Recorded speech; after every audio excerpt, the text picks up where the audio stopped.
आप सभी का अपने YouTube चैनल पर स्वागत है। हम कक्षा 8 की गणित का समाधान इस चैनल के माध्यम से करेंगे। तो आज हम प्रश्नावली 1.1 के कुछ सवाल हल करते हैं।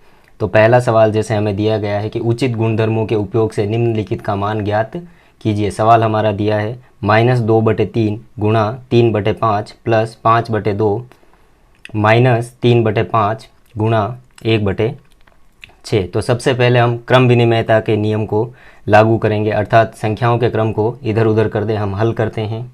हम लिखेंगे -2/3 गुणा 3/5, और कौन सी संख्या 3/5 से गुणा हो रही है तो हम उसको पहले लिख दें, अर्थात -3/5 गुणा 1/6, और लास्ट में हमारे पास बच जाता है 5/2। अर्थात यहाँ हमने कौन सा नियम लगाया, तो हम लिखेंगे क्रम विनिमयता से।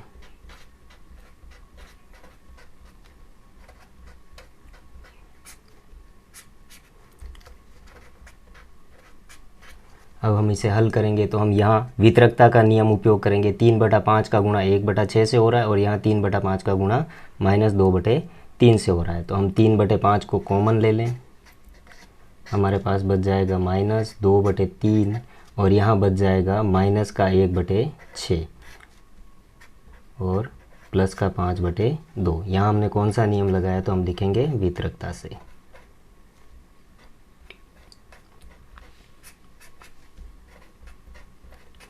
अब हम इसे हल करें। 3/5, यहाँ हम एलसीएम लेंगे। हर का एलसीएम लिया जाता है, अर्थात ऐसी संख्या लेनी है जिसमें 3 का भी भाग जाए और 6 का भी भाग जाए। तो हम लिख देते हैं 6। हो जाएगा -2 गुणा 3 का भाग 6 में देंगे 2 बार जाएगा, -1 गुणा 6 का भाग 6 में देंगे 1 बार, और हमारे पास पीछे जो बचा है वो है प्लस का 5/2। हम इसे हल करें। 3/5। अब यहाँ हमारे पास हो जाएगा -2 का गुणा 2 से करने पर -4, और -1 का गुणा 1 से करने पर -1/6 प्लस 5/2। हमारे पास हो जाएगा 3/5। क्योंकि दोनों संख्याएं माइनस की है तो जुड़ जाएगी आपस में, -5/6 और प्लस का 5/2। बोडोमोस के नियम से पहले गुणा होता है फिर जोड़ होती है, तो हम पहले गुणा करेंगे। तो हम लिखेंगे -15/30 प्लस का हमारे पास 5/2। यहाँ हम इसको काट सकते हैं। 5 की टेबल से ये कट जाएगा 3 बार, और ये कट जाएगा 6 बार। फिर से हम 3 की टेबल से काटे इसको तो 3 कट जाएगा 1 बार, और 6 कट जाएगा 2 बार। अर्थात अब हमारे पास बचेगा क्या, -1/2 प्लस 5/2। यहाँ फिर से हम एलसीएम लेंगे, 2 हमारा एलसीएम आ जाएगा। हमें बचेगा -1 प्लस 5, अर्थात प्लस के 5 बड़े हैं तो 1 माइनस कर देंगे। हमारे पास बचेगा 4/2। 4 में 2 का भाग देने पर हमें मिलेगा 2। दूसरा सवाल देखें हम, तो हमें दिया गया है 2/5 गुणा -3/7 -1/6 गुणा 3/2 प्लस 1/14 गुणा 2/5। तो जैसा पहले सवाल में किया वैसे ही हम यहाँ पर भी क्रम विनिमयता से लेंगे, अर्थात हम लिखें 2/5 गुणा -3/7 प्लस 1/14 गुणा 2/5 -1/6 गुणा 3/2। यहाँ हमने कौन सा गुणधर्म अपनाया, तो क्रम विनिमयता।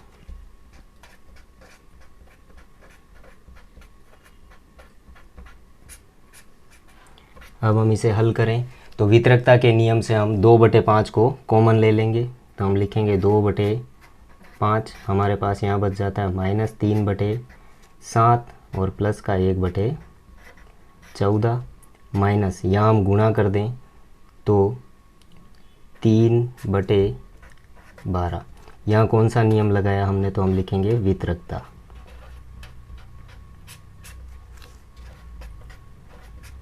अब हम इसे आगे हल करें।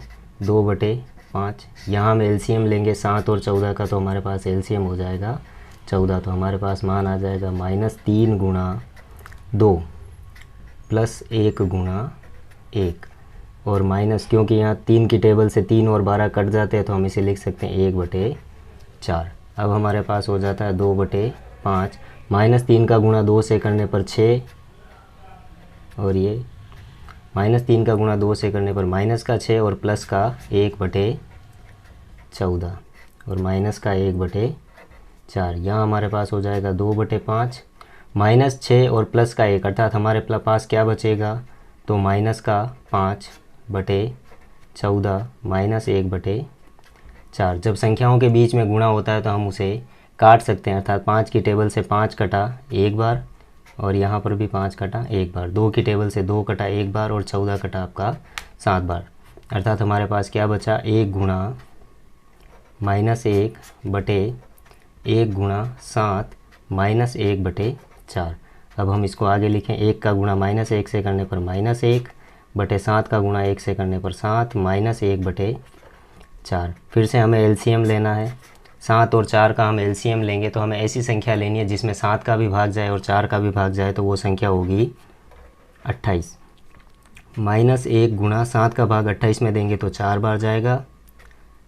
फिर -1 गुणा 4 का भाग 28 में देंगे तो 7 बार जाएगा। अर्थात हमारे पास क्या आ जाएगा, -4 -7/28। क्योंकि दोनों संख्याएं माइनस की है तो आपस में जुड़ जाएगी, तो मान हो जाएगा -11/28।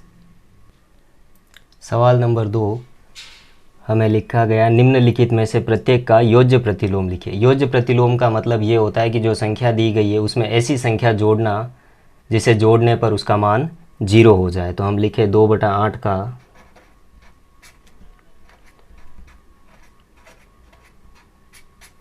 योज्य प्रतिलोम। तो अगर संख्या धनात्मक है तो हम उसे ऋणात्मक करके लिख देंगे तो वो उसका योज्य प्रतिलोम हो जाएगा। तो हो जाएगा -2/8। फिर दिया है -5/9 का योज्य प्रतिलोम।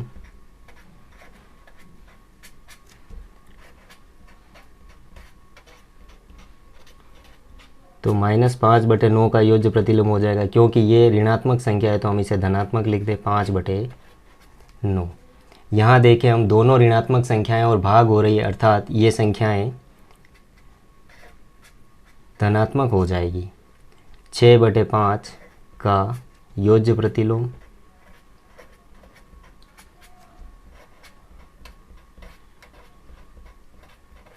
अर्थात अब हमारे पास ये धनात्मक संख्या है तो हम इसे ऋणात्मक बनाकर लिख दें -6/5। अगला दिया है 2/-9, अर्थात ऋणात्मक संख्या है का योज्य प्रतिलोम। तो योज्य प्रतिलोम लिखना है तो ऋणात्मक संख्या दी गई है तो हम इसे धनात्मक करके लिख दें, अर्थात 2/9। और -9/-6, -9/-6 ये संख्या दी गई है, दोनों ऋणात्मक है तो हम इसे धनात्मक कर दें, क्योंकदोनों का ऋणात्मक कट जाएगा, भाग हो रहा है। तो हम लिखेंगे 9/6 का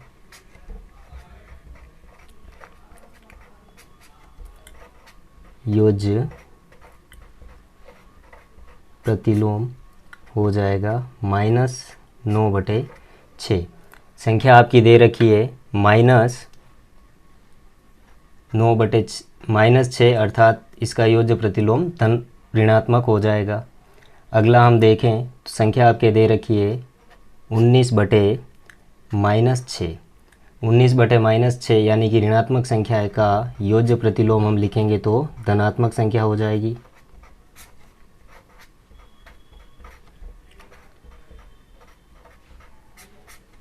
तो क्या हो जाएगा 19/6।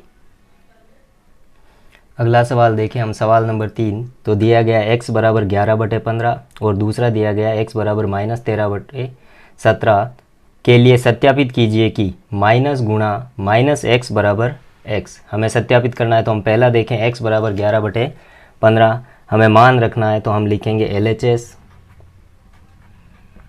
यानी कि बायां पक्ष अर्थात ये वाला मान। तो x की जगह हमें लिखना है 11/15, तो हम लिखेंगे -11/15 15। एक माइनस का गुणा दूसरे माइनस के साथ हो रहा है, अर्थात बनने वाली संख्या जो होगी वो धनात्मक हो जाएगी, अर्थात 11/15। और RHS में हमें लिखना है x का मान, तो RHS हमारे पास क्या हो जाएगा 11/15, अर्थात हमारा क्या हो गया LHS बराबर RHS। इसका दूसरा देखें तो जैसा हमने पहले किया वैसा ही हम दूसरा करेंगे। LHS लिखेंगे, x की वैल्यू -13/17 लिखेंगे, माइनस फिर x का मान -13/17। तो हमारे पास क्या मान हो जाएगा, एक माइनस का गुणा दूसरे माइनस के साथ तो प्लस हो जाएगा, और प्लस का गुणा माइनस के साथ, अर्थात आने वाली संख्या माइनस की होगी, तो -13/17। और RHS अर्थात x की वैल्यू जो दी गई है वही लिखेंगे, -13/17। यहाँ पर भी हमारा क्या हो गया LHS बराबर RHS। अगला सवाल देखें हम, सवाल नंबर 4, निम्नलिखित के गुणात्मक प्रतिलोम ज्ञात कीजिए। गुणात्मक प्रतिलोम लिखते समय हमें क्या करना है कि अंश को हर बना देना है और हर को अंश बना देना है। हमें यहाँ ये भी ध्यान रखना है, अगर कोई संख्या दे रखी है उसके नीचे हर में कुछ नहीं है, अर्थात उसके नीचे हमेशा हर का मान 1 होगा। तो हम लिखें -13 की जगह हम इसको क्या लिखेंगे, -13/1 का गुणात्मक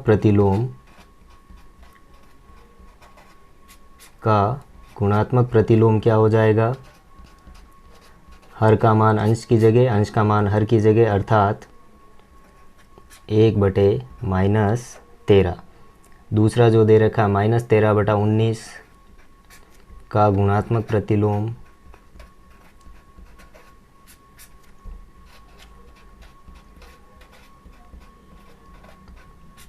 क्या हो जाएगा, तो हम लिखेंगे 19/-13। 1/5 का गुणात्मक प्रतिलोम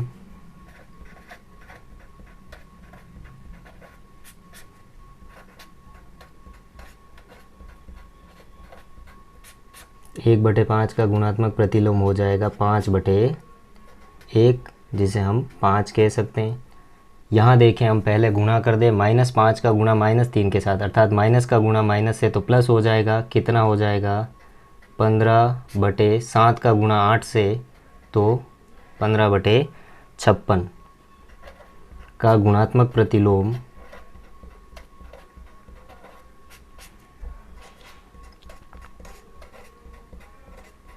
क्या हो जाएगा, तो हर को अंश और अंश को हर बनाकर लिख दें, तो हमारा हो जाएगा 56/15। फिर देखें हम तो हमारा दिया गया -1 गुणा -2/5। मैंने बता दिया था कि जिसके नीचे कुछ नहीं होता उसके नीचे हमेशा 1 होता है, तो हम यहाँ गुणा करके लिख दें। पहले माइनस का गुणा माइनस के साथ, अर्थात प्लस का 2 हो जाएगा, /5 का गुणात्मक प्रतिलोम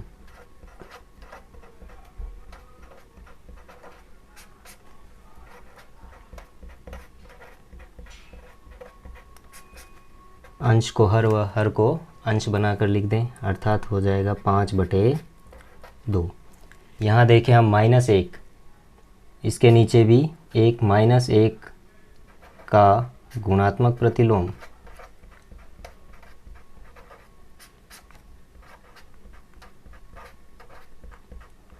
तो गुणात्मक प्रतिलोम क्या हो जाएगा, तो हम लिखेंगे 1/-1, जिसका मान क्या होगा -1। अगला सवाल हम देखें, सवाल नंबर 5। तो हमें दिया गया निम्नलिखित में से प्रत्येक में गुणन के अंतर्गत उपयोग किए गए गुणधर्म का नाम लिखना है। तो हम पहला सवाल देखें, -4/5 गुणा 1 बराबर 1 गुणा -4/5 बराबर -4/5, अर्थात यहाँ 1 का गुणा हो रहा है और 1 का गुणा करने पर वही संख्या प्राप्त होती है, अतः हम यहाँ लिखेंगे 1 गुणात्मक तत्समक।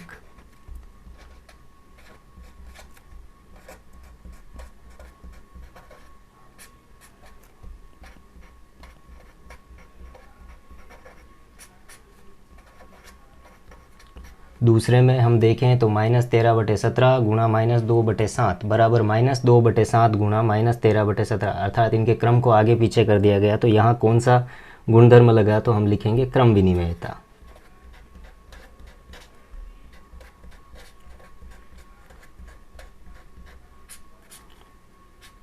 तीसरा हम देखें तो हमें दिया गया -19/29 गुणा 29/-19 बराबर 1। अभी हमने गुणात्मक प्रतिलोम की बात की थी, तो यहाँ पर गुणात्मक प्रतिलोम का उपयोग किया गया। तो यहाँ कौन सा गुणधर्म लग रहा है, तो गुणात्मक प्रतिलोम।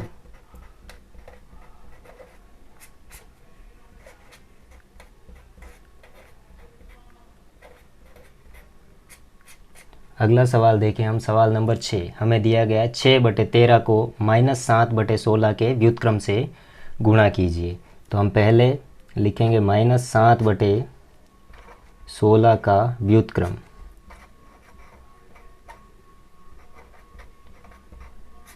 व्युत्क्रम का मतलब वही होता है गुणात्मक प्रतिलोम, अर्थात अंश को हर और हर को अंश बनाकर लिखना। तो हम लिख देंगे 16/-7। अब जैसा सवाल में हमें दिया गया गुणा करना है, तो हम गुणा कर दें। 6/13 गुणा 16/-7।